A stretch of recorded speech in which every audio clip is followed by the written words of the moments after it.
भगवान के 24 अवतार, भगवान इस धराधाम पर आए।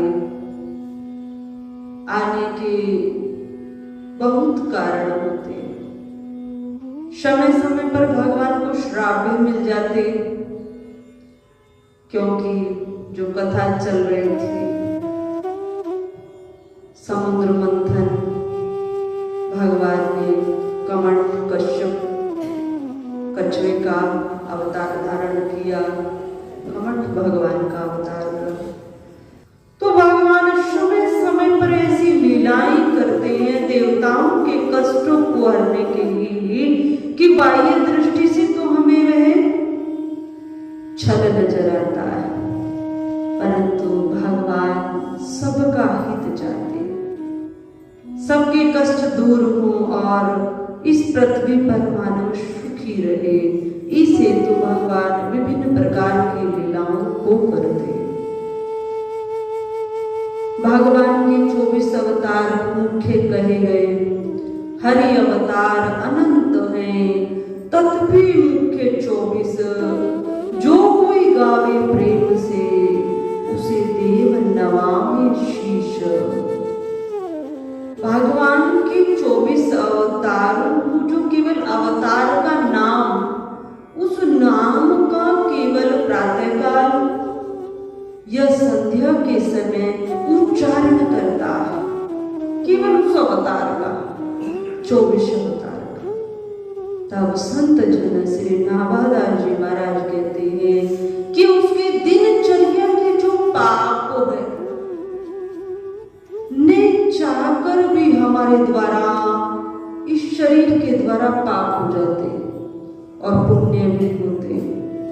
तो समस्त पाप दिनचर्या के नष्ट हो जाते हैं केवल 24 अवतारों के भगवान के नाम का उच्चारण करने मात्र, और भक्ति प्रबल होती। तो किस प्रकार कहा है नाभादास जी महाराज ने कि जय जय मीन वरहा कुमठ, नर हरि बलि बामन, परशुराम रघुवीर कृष्ण, कीर्ति जग पावन।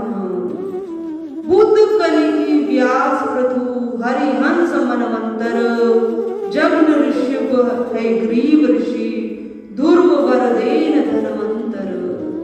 बद्रीपति दत्त कपिल देव, शनकादिक करुणाकरो, 24 रूप लीला रुचिर, अग्रदास उर पद धरो।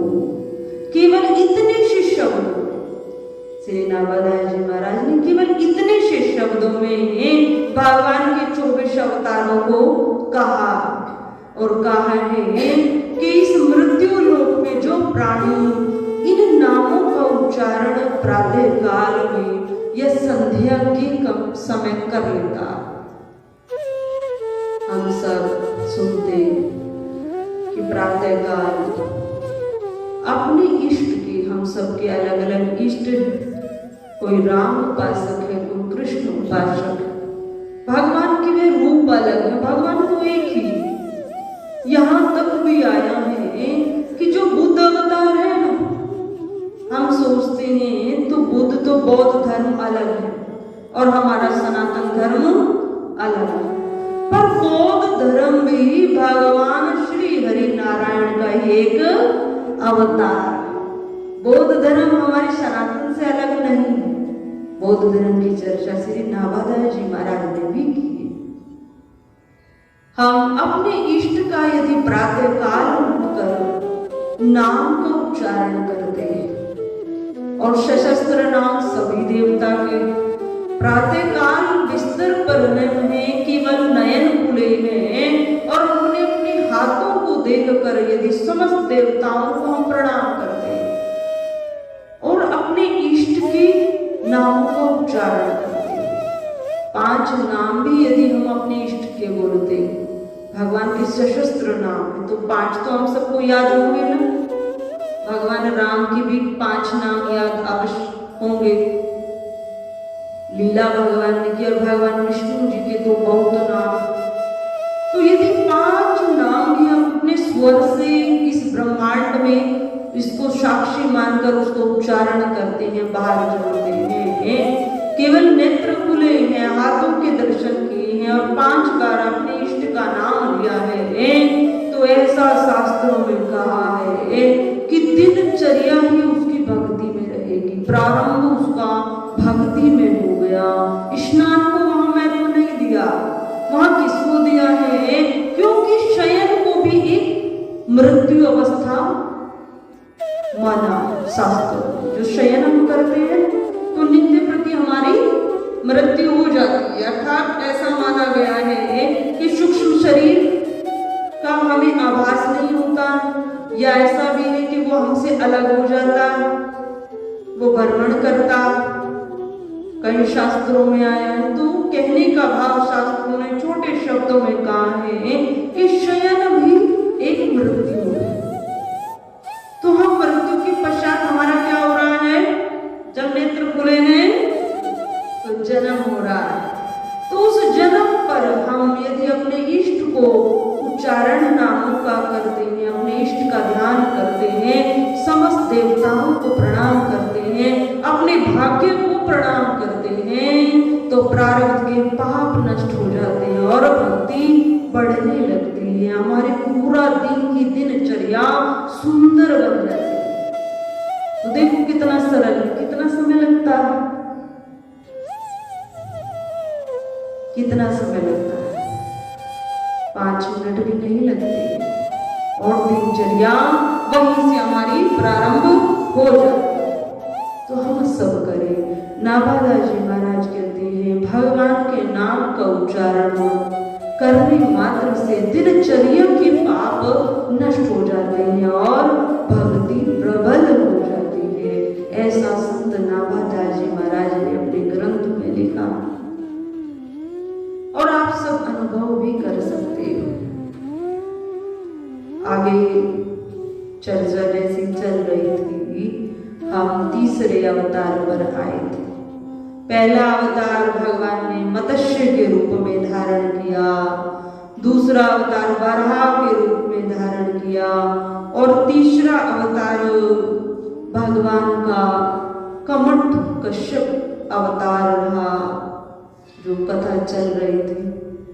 भगवान की कृपा से देवताओं को अमृत की प्राप्ति हुई और दैत्यों को रत्न में मिले, परंतु कुछ ऐसा शास्त्रों में नियम भी और सामाजिक दृष्टि से देखा भी जाता कि शक्ति उसी के पास होनी चाहिए जो शक्ति का अधिकारी है।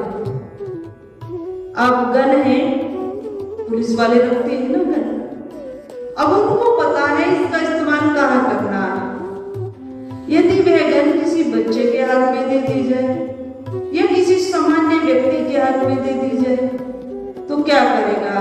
क्रोध आएगा, समय समय पर उसको निकालेगा और हो सकता है चलाए भी।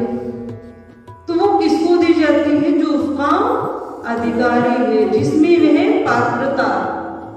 तो यदि दैत्यों को अमृत पान हो जाता तो क्या होता? जो पृथ्वी पर शुद्ध सात्विक मनुष्य है ना, वो भी इस पृथ्वी पर उनका जीवन संभव नहीं था। क्यों? वो दैत्य क्या करते हैं?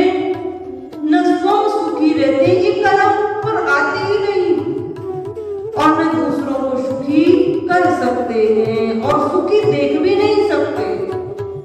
वस्तु वही है, परंतु उपयोग करने की विधि दैत्यों को नहीं आती। बस यही अंतर दैत्यों और देवताओं में, यही अंतर है।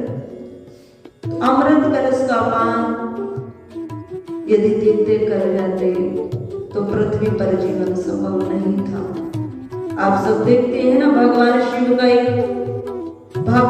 भक्त नहीं कहे कि भगवान से वरदान पाने ही तू भक्ति प्राप्त की, और वरदान पाकर क्या किया कि जिसके सर पे हाथ मेरा चला जाए वह भस्म हो जाए। तो उसने सबसे पहला हाथ किस पर रखा? जिससे वरदान पाया उसी पर रखा। कोशिश की ना, वहीं पर रखा। तो दैत्यों को यदि शक्ति मिल जाए, अमृत का पान दैत्य लोग करेंगे तो फिर हाहाकार हो जाए। तो शक्ति भी उसी को शोभित होती है जो योग्य है, जो अधिकारी है। तो इस प्रकार भगवान ने मोहिनी अवतार भी धारण किया, और मोहिनी अवतार अर्थात सुंदर स्त्री का रूप बनाया, और दैत्यों को अमृत से वंचित करते हुए देवताओं को अमृत पान कराया। तो इस प्रकार भगवान ने मोहिनी अवतार भी इसी लीला में धारण किया, और कमठ कछुए का रूप भी इसी लीला में धारण किया। बोले श्री सच्चिदानंद भगवान की जय। आगे भगवान ने नरसिंह अवतार धारण किया, 5वां अवतार। भगवान का 5वां अवतार नरसिंह। भगवान तरह तरह के शरीर धारण करते, पर उन सब में एक विशेषता रही मानव के लिए कि भगवान के लिए हम सब एक समान। भगवान ने कोई भेद पशु पक्षी में नहीं किया। भगवान के लिए हम सब समान हैं। क्यों? क्योंकि हमने अपने कर्मों के अनुसार शरीर पाया। एक चींटी में भी वही आत्मा है, और एक हाथी में भी वही आत्मा। वही आत्मा चींटी का आकार भी धारण करती शरीर, और वही आत्मा हाथी का भी आकार धारण करती, और वही आत्मा ब्रह्मपद प्राप्त कर लेती। तो भगवान के लिए हम सब समान हैं। हम अपनी योग्यता के अनुसार, अपने कर्मों के अनुसार शरीर ग्रहण करते। भगवान ने नरसिंह अवतार क्यों लिया? क्या इसकी लीलाएं रही? भगवान का ही पार्षद हिरण्यकश्यप एक राजा था। कोई सामान्य राजा हिरण्यकश्यप नहीं था। बहुत बलवान और धनवान राजा था, और अपनी प्रजा को पुत्र की भांति पालित करता था। जब पुत्र की भांति पालित करता और धन ऐश्वर्य सब उसके राज्य में भरपूर रहता, तो सब उसकी जय जयकार करते थे। अब ये जो जय जयकार है, इस सब लोगों को जीवन में हम कहेंगे इसको समाहित सब नहीं कर सकते। लोगों की जय जयकार होने लगती है तो क्या बढ़ता है? विकार बढ़ता है। परंतु जो विनम्र व्यक्ति हैं, जो शुद्ध सात्विक व्यक्ति हैं, यदि उनकी जय जयकार होती है तो वो क्या हो जाते हैं? और भी ज्यादा विनम्र हो जाते हैं, और भी ज्यादा दर्पित भाव के वह हो जाते हैं, और भी ज्यादा अच्छे गुणों को वो ग्रहण करने लगते हैं। और इसके विपरीत यदि इस प्रकार के व्यक्ति को जय जयकार हो जाए, जिसे अपने यश को अपने जीवन में धारण करने की सामर्थ्य शक्ति नहीं हो, और उसको अपने जीवन में स्थिरता बनाए रखने का गुण नहीं आता, तो उसको फिर अभिमान बढ़ने लगता है। अब हिरण्यकश्यप का दिन प्रतिदिन अभिमान बढ़ने लगा, और अभिमान बढ़ने लगा तो इतना अभिमान बढ़ गया कि मेरी जय जयकार होती है तो मेरे सामने उस परमात्मा श्री हरि नारायण की भी जय जयकार है। ये प्रजा मेरे अधीन है, मैं इसका पालन करता, मैं अपने राज्य में ये समस्त प्रजा को सुखी रखता हूं, तो केवल मेरी जय जयकार होनी चाहिए।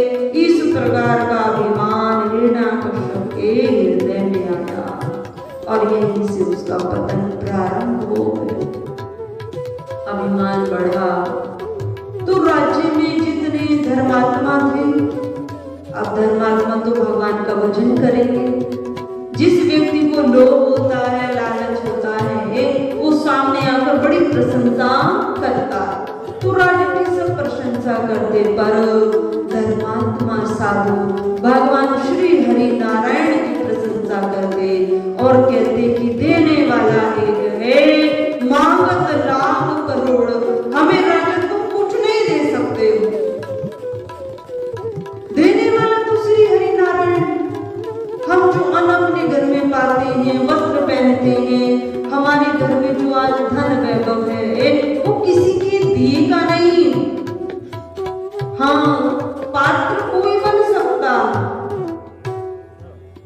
परंतु देता कौन है? हमारा अपना भाग्य है, हमारे अपने इष्ट हमें वह वस्तु प्रदान करते, हमें वो सुख प्रदान करते। तो साधु संत महात्माओं की जय जयकार नहीं, वो तो परमात्मा ईश्वर श्री हरि नारायण की जय जयकार करते। अब जो उसकी बात न माने, धीरे धीरे वो साधु संत महात्माओं को कष्ट देने लगा।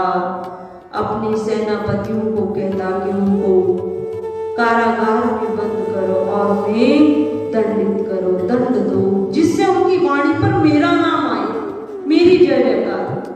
इतना अभिमान बढ़ गया। धीरे धीरे समय पाया तो अब किसी से चर्चा हुई कि देखो भैया, तुम तो मानव हो, पृथ्वी लोक पर आए हो, हिरण्यकश्यप, तुम्हारी मृत्यु निश्चित होगी। तुम आज इतने बलिष्ठ राजा हो, तो कल तुम्हारा ये बल भी खत्म होगा और तुम इस मृत्यु लोक को प्राप्त होगे, मृत्यु तुम्हें आएगी। अब ये बात उसके मस्तिष्क में बैठी और बैठी कि भगवान में और मुझ में यदि कोई अंतर है तो वो बस यही है कि भगवान तो अजर है, अविनाशी है, सच्चिदानंद स्वरूप है, उनका कभी अभाव नहीं होता। तो मैं भी अमरता का वरदान प्राप्त करूं, बस यही अंतर है, फिर मैं भी बना रहूंगा और श्री हरि नारायण विष्णु भी रहे, तो मैं भी अमरता का वरदान प्राप्त करूं, जिससे मैं इस पृथ्वी पर बना रहूं और मेरी जय जयकार होती रहे।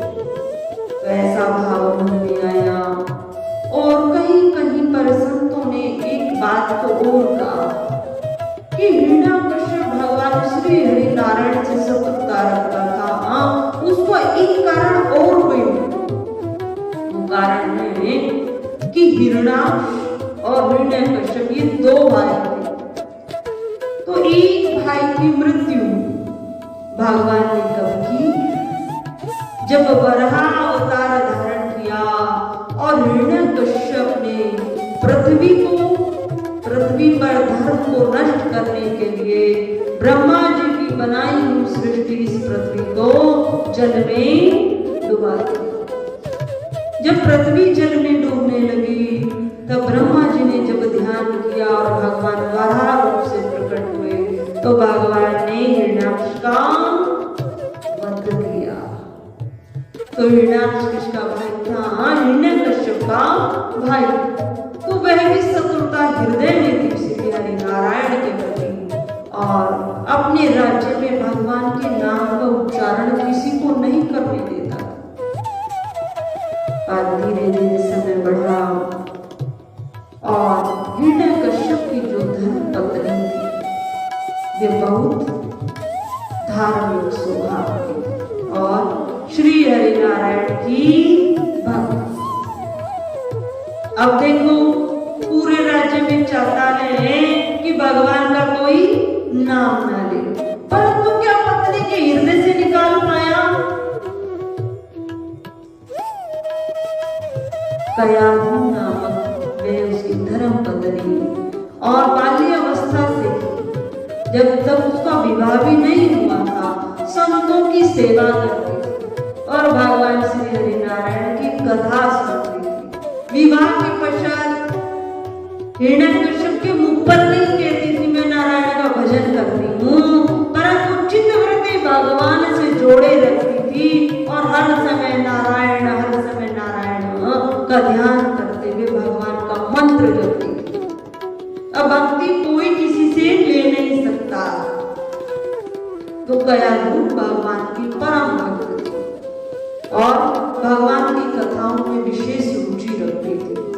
धीरे धीरे समय बढ़ा, हिरण्यकश्यप ने विचार किया कि मुझे तप करना चाहिए और तप करके मुझे अमरता का वरदान प्राप्त करना चाहिए। अब अमरता का वरदान प्राप्त करने के लिए चला, पर जिस दिन चला उस दिन बहुत सुंदर तिथि थी, बहुत सुंदर समय था, पर किसी कारणवश वहां बैठा मन बेचैन हुआ। कुछ पक्षी के स्वर सुने, वो पक्षी कह रहे थे, हे नारायण नारायण हरि नारायण हरि नारायण। लौट आया और लौट आकर एक दिन महल में ही व्यतीत किया। अब घर में व्यतीत किया तो कयाधु को रात्रि में बता रहा था कि एक पक्षी पेड़ पर बैठा और वो नारायण नारायण जप रहा था। अब उसको बड़ा क्रोध आया तो उससे वहां भजन नहीं हुआ, वो लौट आया क्योंकि पक्षी के स्वर में भी उसे नारायण नारायण की ध्वनि गुंजायमान सुन रही थी। उसको क्रोध आया तो वो तप नहीं कर पाया, घर लौट आया। अब जब रात्रि में बता रहा है तो कयाधु हृदय से बहुत प्रसन्न हो रही है और बार बार कह रही है, कैसे कह रहा था, कैसे पक्षी कह रहा था। तो जब बार बार उसके मुख से नारायण नारायण का उच्चारण कराया तो कयाधु को बहुत पवित्रता, बहुत सुंदर, किनके मुख से निकला तो सही, भाव से अभाव से कुभाव से सही, भगवान के नाम का उच्चारण हो जाए तो भक्ति प्रबल हो जाए। तो इस प्रकार रात्रि व्यतीत हुई और प्रातः काल हिरण्यकश्यप तप के लिए जंगल में प्रवेश कर गया। जंगल में गया और तप करने लगा। अब जो दैत्य होते हैं ना, बहुत बलशाली होते हैं और उनमें एक क्या रहता है, एक हठ योग रहता है। जो साधारण भगवान के भक्त हैं ना, वो भावुक होते हैं, बहुत भावुक, और जो दैत्य होते हैं उन्हें प्राप्ति वरदान चाहिए तो वो हठ योग को अपनाते हैं। तो वहां हठ योग को अपनाया और कठिन तप करने लगा। इधर कयाधु गर्भावस्था को प्राप्त हुई और भगवान श्री हरि का भजन करने लगी। भजन किया, संतों की सेवा की और शास्त्रों का अध्ययन किया। इधर हिरण्यकश्यप जी ने ब्रह्मा जी को प्रसन्न किया और ब्रह्मा जी से वरदान मांगा। अब हृदय में तो कोई बैठा है ना, अमर होना, श्री हरि नारायण जैसा बनना है तो अमर होना पड़ेगा। उधर कयाधु को बहुत अच्छा समय मिला, ग्रंथों का अध्ययन किया, भगवान के भजनों को सुना और हर समय नारायण ने अपनी रुचि को बनाया। ब्रह्मा जी से वरदान पाया। ब्रह्मा जी से कहा कि मुझे ऐसा वरदान दीजिए अमरता का कि कभी भी मेरी मृत्यु न हो, मेरा शरीर में इसी प्रकार बना रहूं। अब ब्रह्मा जी ने कहा कि इस सृष्टि पर जो आया, जन्म धारण करके जो आया, उसको जाना अवश्य। अमरता का वरदान उसके लिए है भी नहीं, क्योंकि जिसका जन्म हुआ है उसकी मृत्यु निश्चित है, अवश्य होगी।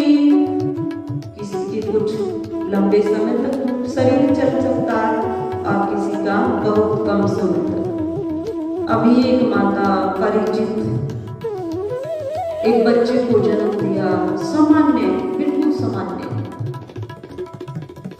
और घर में आई, 7 दिन व्यतीत हुए, बच्चे का पालन कर रही, 7 दिन हो गए, सामान्य अवस्था से बच्चे को प्राप्त किया और बैठे बैठे कुछ हल्की सी घबराहट। पहले तो कहते थे एक अटैक पड़ा, दूसरा आएगा, तीसरे में जय श्री राम हो जाएगा, पर उसको तो हल्की सी घबराहट हुई, ना पहला अटैक था ना सेकंड अटैक था, केवल घबराहट हुई और तुरंत 2 मिनट के अंदर शरीर छोड़ दिया। 35 वर्ष की भी वह नहीं है, पहला ही उसका वह बच्चा। तो ये शरीर विधि विधि का विधान है जिसकी जितने समय तक यहाँ श्वास है उतना समय हम सबको मिला। फिर चाहे वे संध्या का समय हो, दोपहर का समय हो, प्रातः काल का समय हो, सोमवार हो, मंगलवार हो, पौष मास हो, कार्तिक मास हो, उसी क्षण हमें यहाँ से उसी क्षण तो वह माता शरीर छोड़ चले। तो कहने का भाव मृत्यु तो हम सबकी होगी, पर एक मृत्यु ऐसी होगी कि हम अपने अच्छे संस्कारों को, अपने डीएनए को किसी को देकर जाएंगे जो हमें याद करेगा ये अमुक का पुत्र था, इसकी माता अमुक थी, संतों की सेवा करती थी, भजन करती थी, और वही संस्कार इस बच्ची में। और एक जाएगा रे राम राम, इसके पिता भी ऐसे थे। अगर मर भी जाए, शरीर छूट जाए तो किसी को दुख नहीं होता, तो मृत्यु तो सबकी होगी। तो हमारे हाथ में है हम अपने जीवन को कैसा बनाते हैं, किस प्रकार जीवन यापन करते हैं। अमरता का वरदान प्राप्त करना चाहा, ब्रह्मा जी ने मना किया कि मैंने तो सृष्टि बनाई, ये नियम मेरे ही हैं, मैं नियमों को तोड़ नहीं सकता। जिसको जन्म मैंने दिया है उसकी मृत्यु अवश्य होगी। अब विचार करने लगा क्या वरदान। अब विचार किया और कहा ब्रह्मा जी से ऐसी ऐसी वरदान ले लेता हूँ जिससे मेरी मृत्यु न हो।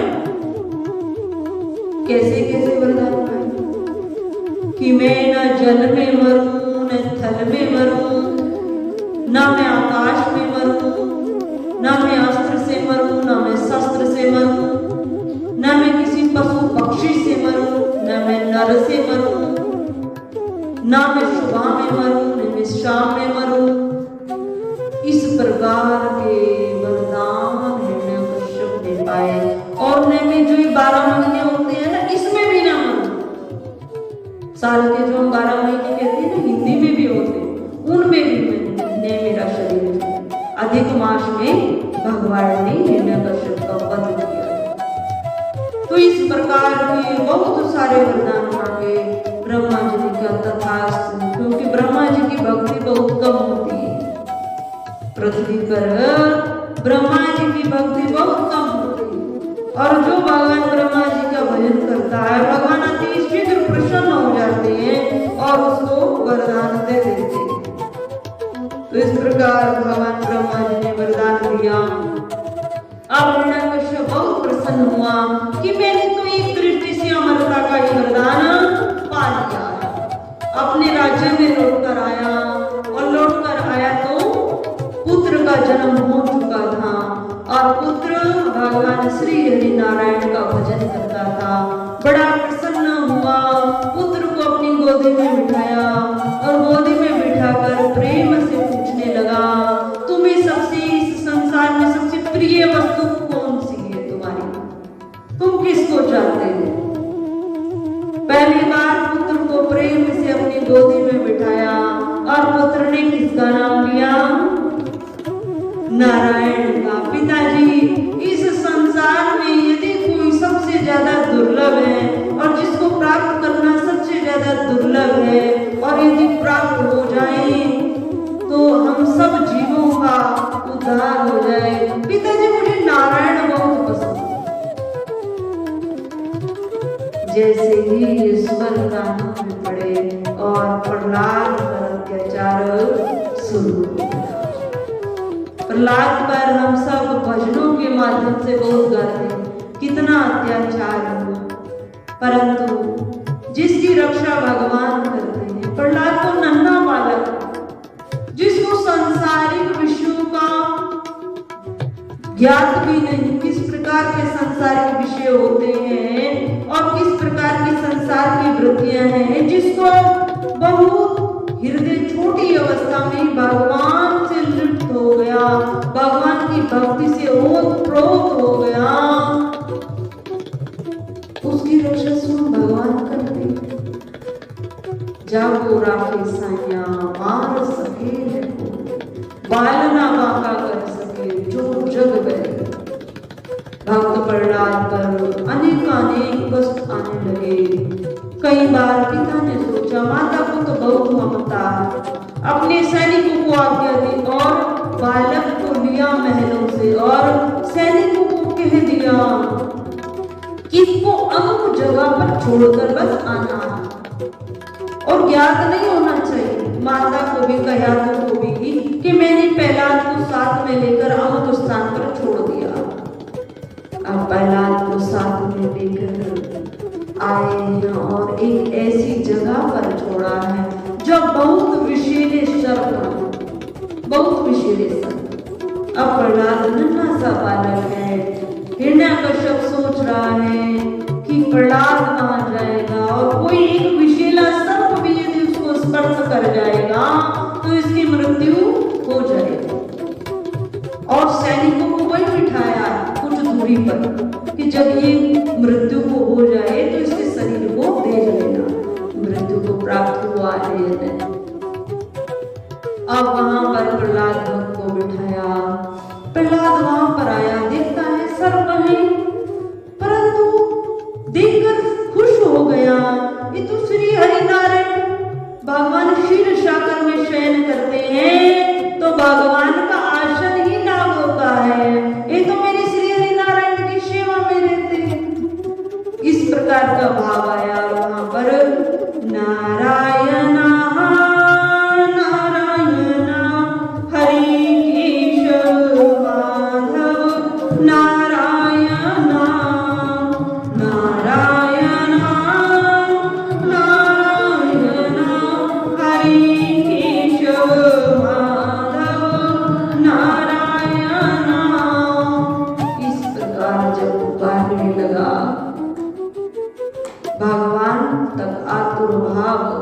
वह पहुंचा और भगवान ने तुरंत वो जो नाग थे वो सब क्या बन गए, पुष्प बन गए।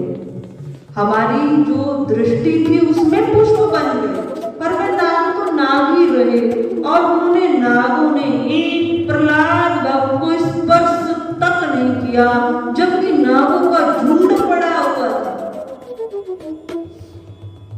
उसके पश्चात ऐसे ऐसे दृश्य देखने में समाज में भी आ जाती है तो कथा, परंतु हम समाज में भी देखेंगे कई बच्चे ऐसे आए कि नीचे जल का बोरिंग करा रहे थे और उसमें वे बच्ची चली गई और जाने के पश्चात अब उसको निकालने में समय लगा। अब अंदर से ही उसने आवाज दी। अब कितना अंधेरा है अंदर। हम जब कक्ष बंद करके देखें, लाइट बंद करके, वो जो अंधेरा है उससे कई 4 गुना ज्यादा अंधेरा नीचे है। 6 फुट की जो और गहराई में जाए तो बहुत अंधेरा और मात्र इतनी सी जगह।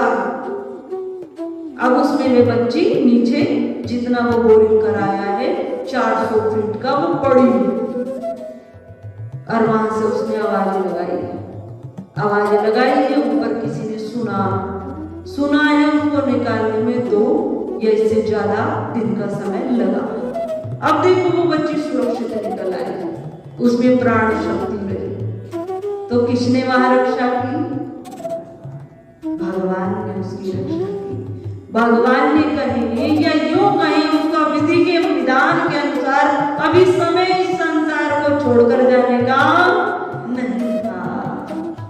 अभी इधर उत्तर साइड में सुरंग में मजदूर फंस गए। कितने दिन लगे उनको निकालने? कम से कम 16-17 दिन का समय उनको लगा। 17 दिन का समय और वहां कुछ नहीं खाया, कुछ भी नहीं खाया क्योंकि था ही नहीं वहां कुछ खाने को। और जितने वो थे जिनकी डेड बॉडी निकलती थी वो निकल चुके थे।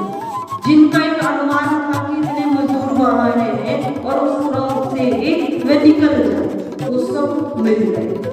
तो जैसे ही वो बाहर आई है सबसे पहले तो उन्होंने इस ब्रह्मांड को धन्यवाद दिया क्योंकि वो पल पल वहां पर कह रहे थे ना जाने कौन सा ऐसा दिन होगा हम उस आकाश को देखेंगे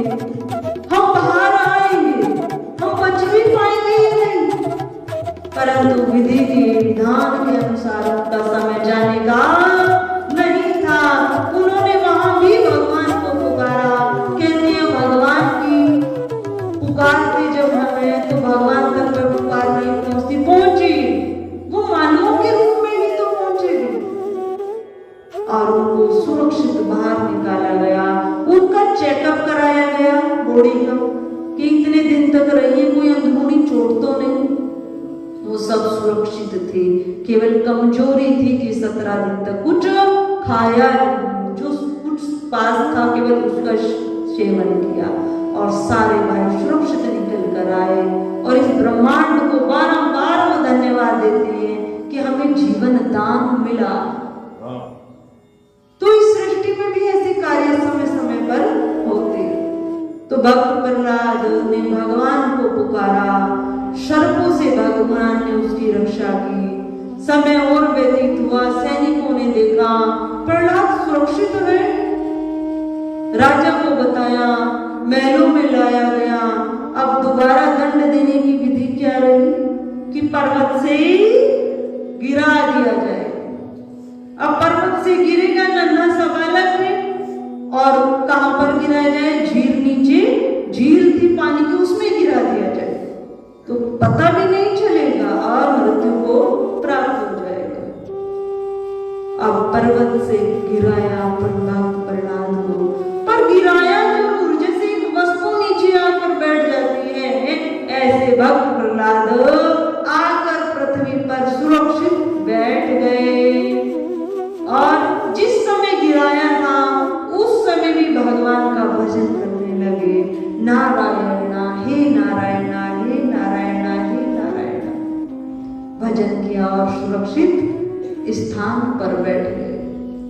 देखा राजा ने सैनिकों को भेजकर, इसको कष्ट नहीं हुआ, ये मृत्यु को प्राप्त नहीं हुआ। सैनिक भी इस चीज से देखकर भक्त प्रहलाद को आश्चर्य करते थे कि यदि हम अपने सैनिक को इस प्रकार का दंड देंगे तो मृत्यु को प्राप्त हो जाएगा, परंतु भक्त इस प्रहलाद का नन्हे से बच्चे का एक बाल भी बांका नहीं होता। अब क्या किया पिता ने? अब देखता हूं इसकी रक्षा कौन करता। अब इसको जलती हुई अग्नि में बैठाता हूं, देखता हूं जलता कैसा नहीं। गिराने से कुछ नहीं हुआ, सर्पों ने नहीं डसा। तो अब उसको, जो हिरण्यकश्यप की एक बहन थी, बहन ने वरदान पाया था कि अग्नि मुझे स्पर्श नहीं कर सकेगी, अग्नि से मैं सुरक्षित रहूं। और भगवान ब्रह्मा जी ने उसको ये वरदान दिया था। परंतु वरदानों की भी सार्थकता कब थी? जब वे उसको उचित कार्य में प्रयोग करती। आज किसी को मारने के लिए, भगवान के भक्त को मारने के लिए होलिका ने उस वरदान का दुरुपयोग किया।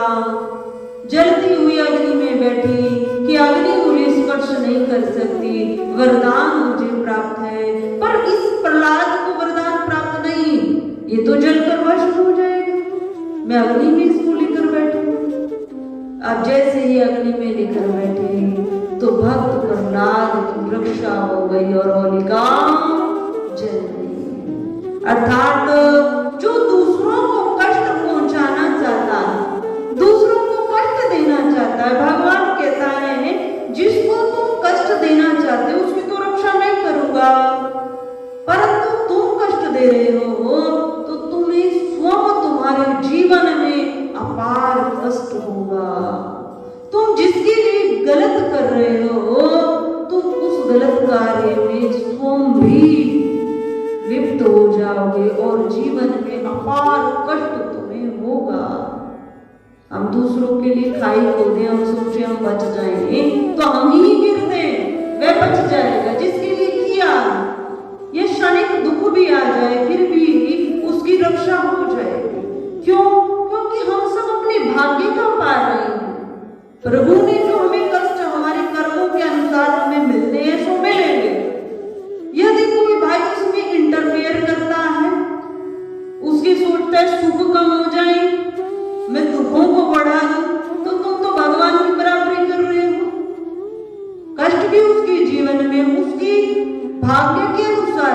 आएंगे और सुख भी उसके जीवन में उसके भाग्य के अनुसार आएगा।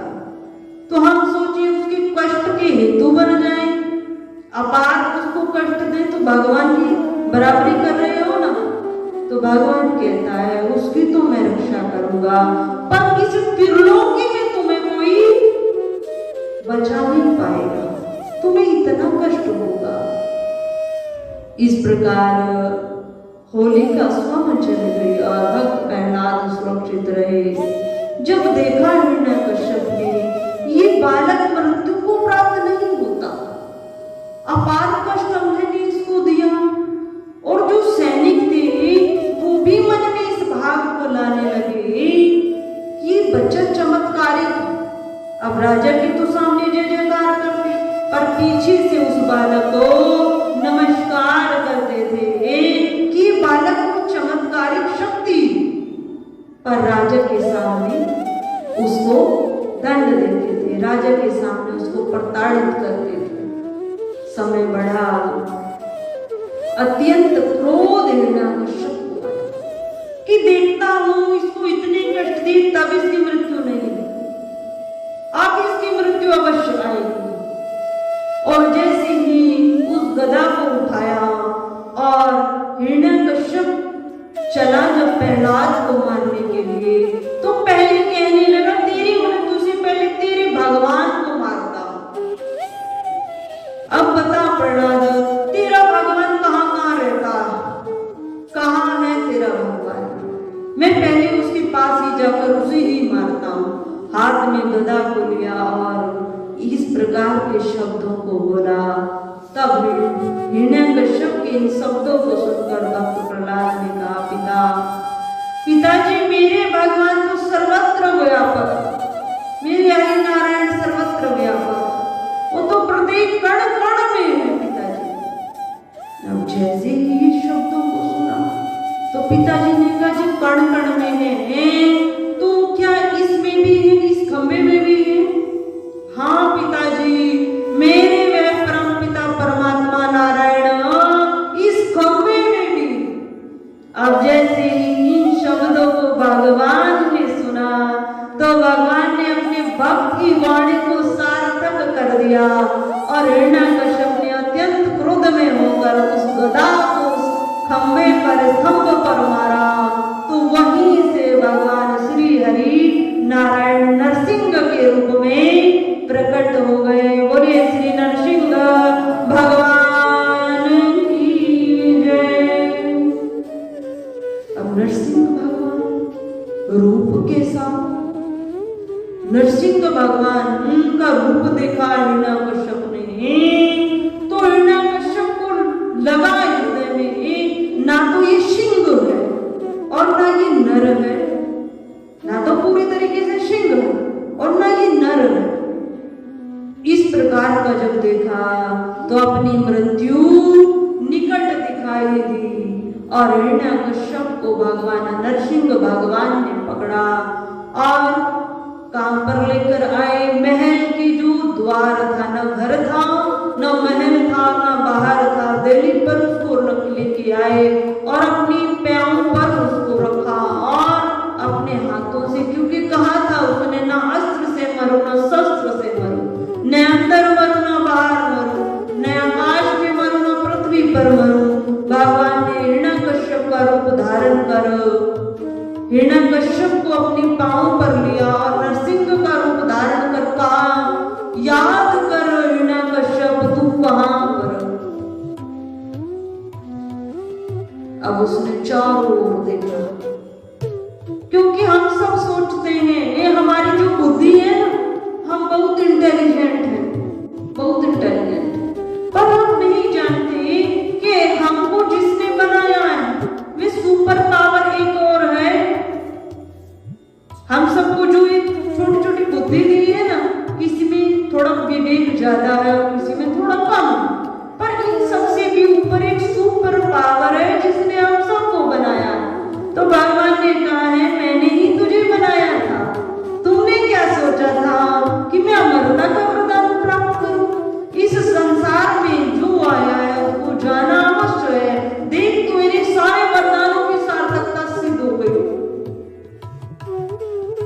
अधिक मांस है, न अंदर है न बाहर है, न अस्त्र है न शस्त्र है, न पशु पक्षी है मारने वाला, न नर।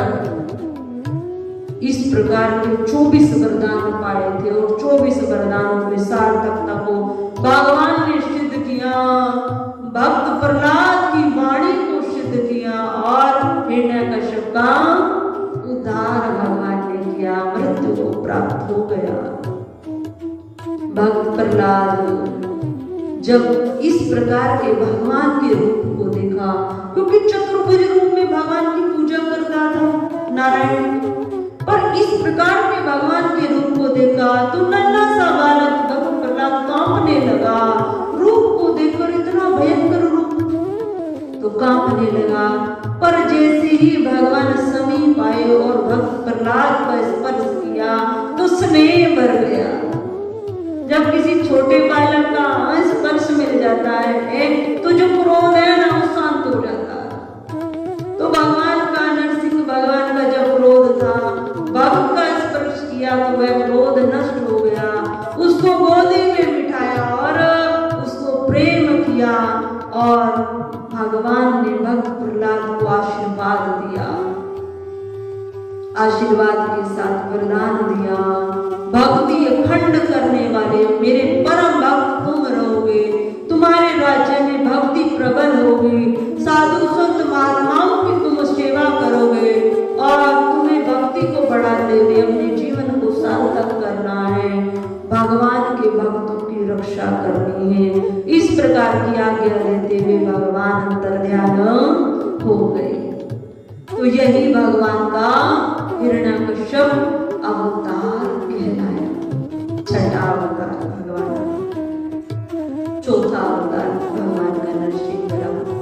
नावादा जी कहते हैं आगे भगवान ने समय पाया, समय पाकर पांचवा अवतार वामन भगवान का धारण किया।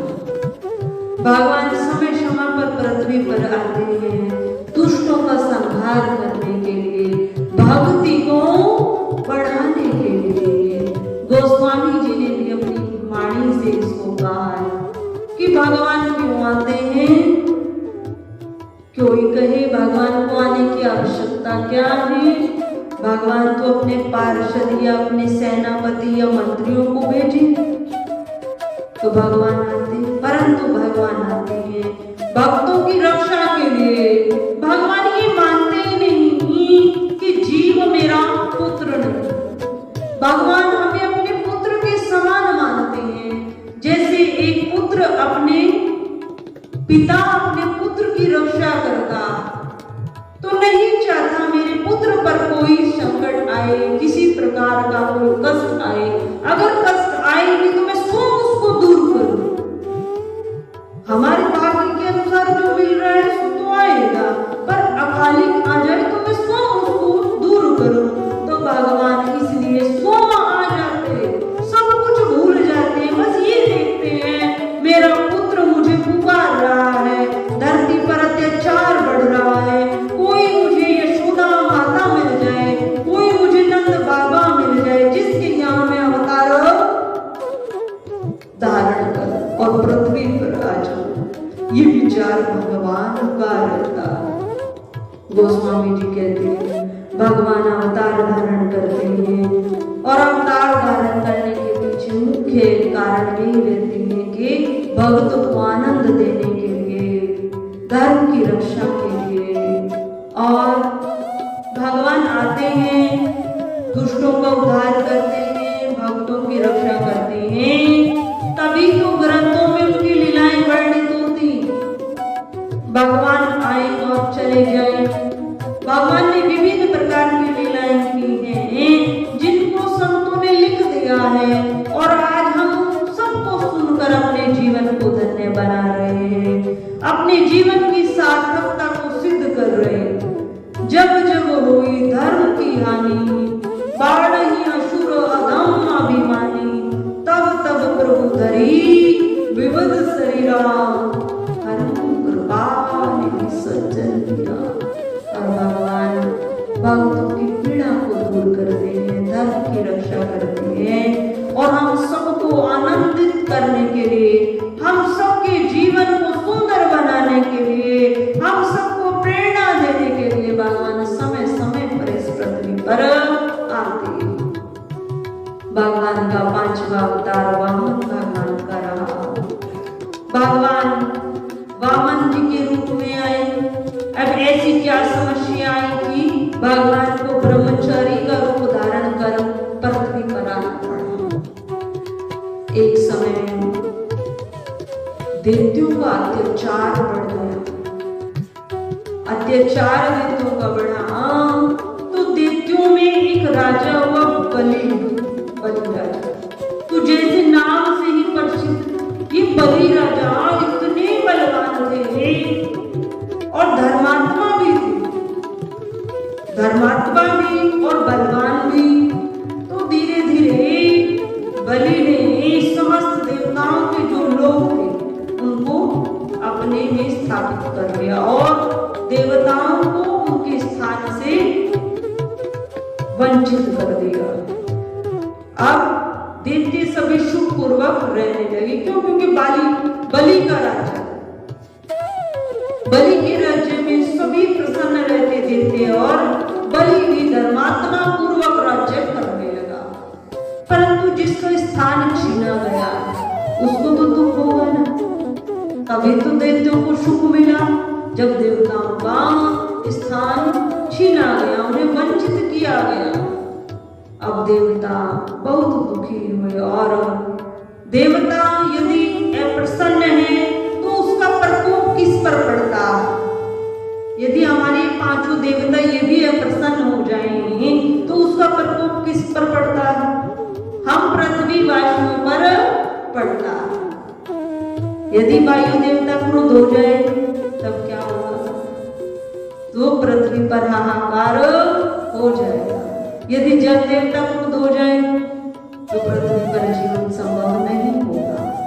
उसी प्रकार सूर्य देवता, उसी प्रकार चंद्रमा देवता, उसी प्रकार आकाश देवता, उसी प्रकार पृथ्वी देवता। तो जब देवता प्रसन्न हो जाते हैं तो उसका प्रभाव इस मनुष्य लोग, इस पृथ्वी पर जो प्राणी है उन पर पड़ता है। तो देवता प्रसन्न रहने लगे और अपने स्थान से वंचित। अब जो माता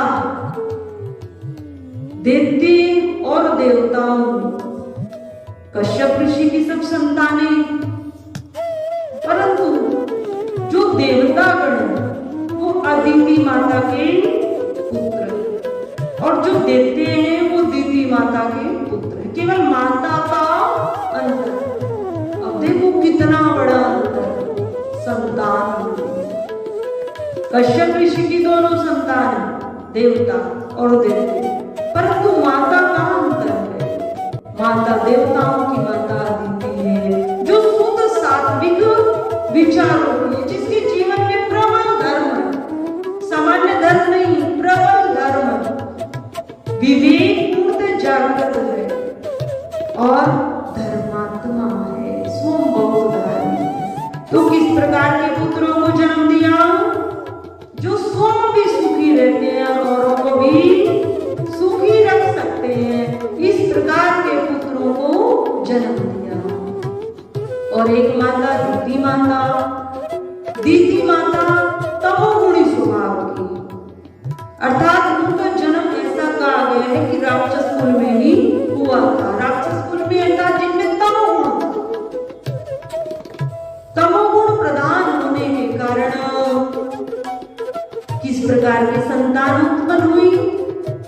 जो बलवान तो बहुत है, परंतु जिनमें विवेक नहीं है, जो सुख पूर्वक नहीं रहते और दूसरों को भी सुख दे नहीं सकते, इस प्रकार की संतानों को जन्म दिति माता ने दिया।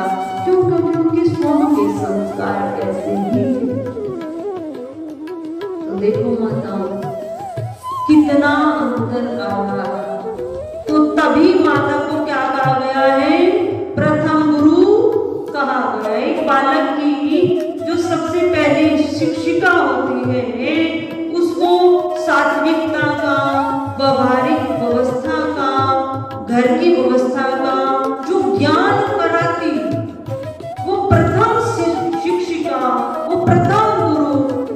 ही होगी।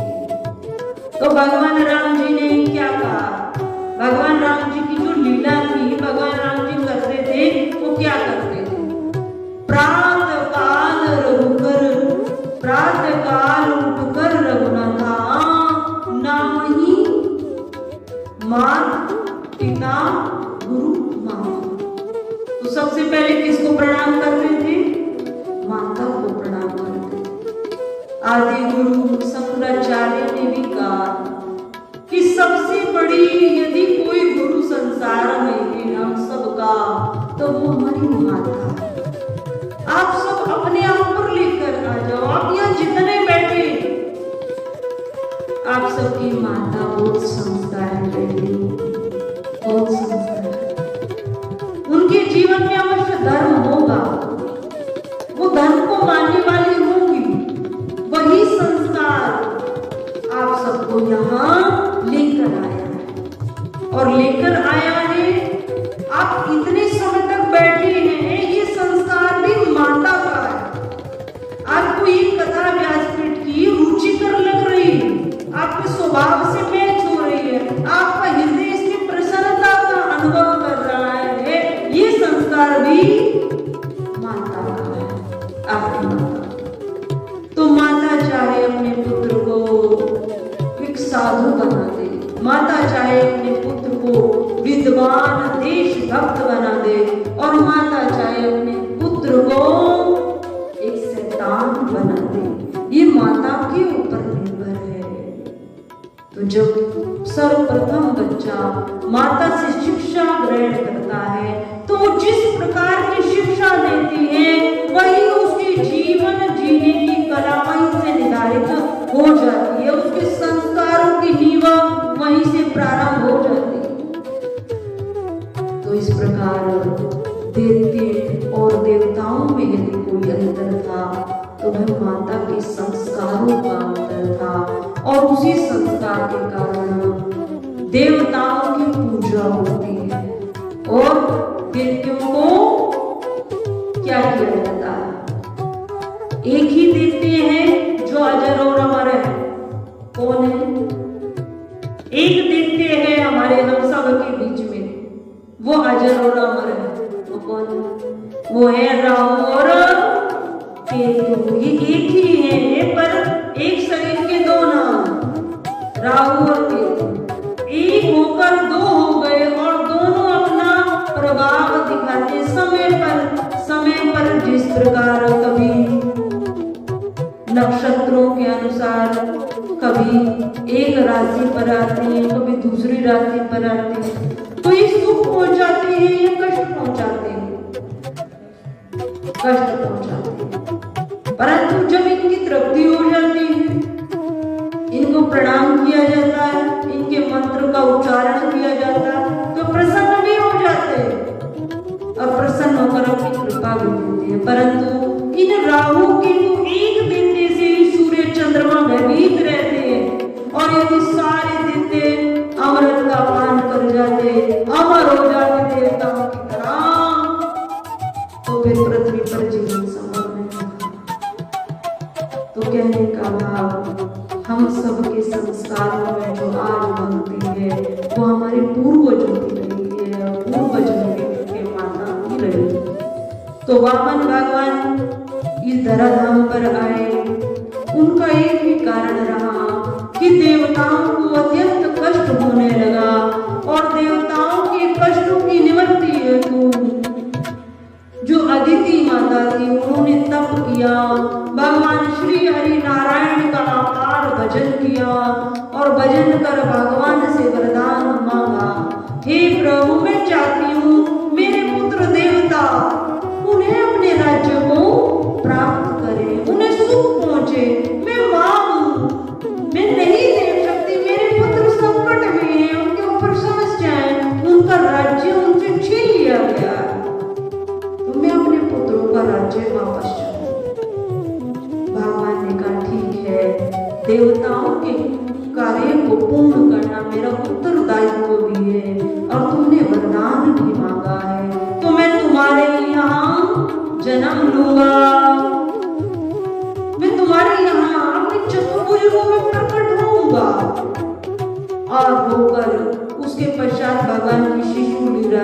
जा रही पर भगवान चतुर्भुज रूप से आदित्य के यहाँ प्रकट हुए और प्रकट होकर भगवान ने वामन ब्रह्मचारी का रूप धारण किया। पूर्णतः ब्रह्मचारी का रूप धारण कर भगवान बलि के राज्य में पहुंचे। बलि कोई साधारण नहीं था, बलि बहुत भजन साधन करने वाला एक धर्मात्मा ही था। दैत्य कुल में उत्पन्न हुआ था पर बलि धर्मात्मा ही था। परम पूज्य श्री साध्वी ब्रह्म ज्योति सरस्वती जी के प्रवचन प्राप्त करने हेतु दिव्य वाणी चैनल को सब्सक्राइब करें, वीडियो को शेयर करें और अपने परिजनों पर अवश्य भेजें।